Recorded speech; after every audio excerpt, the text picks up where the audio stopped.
How to make money on Reddit. Welcome back to the channel, and let's start with the video.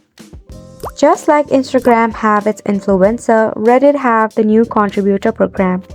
Reddit recently launched its contributor program, which has the deal of high quality posts and comments that receive special awards, and you can earn a share of the revenue generated by those awards.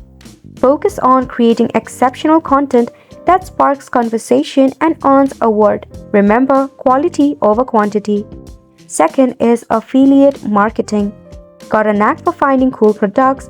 Reddit allows affiliate marketing in some communities.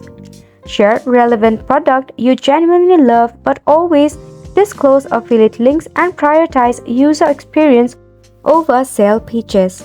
Third is freelancing and self-promotion. Freelancers can showcase your skills on Reddit. Build a strong presence in relevant subreddit. Focus on building trust with genuine help and expertise before promoting yourself.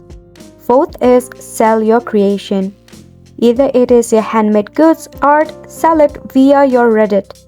Make sure to upload high quality photograph and clear description of whatever you are trying to sell. Fifth is partner with brands. Once you have established yourself as a Reddit authority, brands might approach you for collaborations or sponsors. Negotiate fairly and ensure brand partnership align with your values. Remember, making money on Reddit takes time and effort, but with the right approach, you can leverage your Reddit expertise for some financial gain. And that's a wrap for this video as well. Thank you so much for tuning in.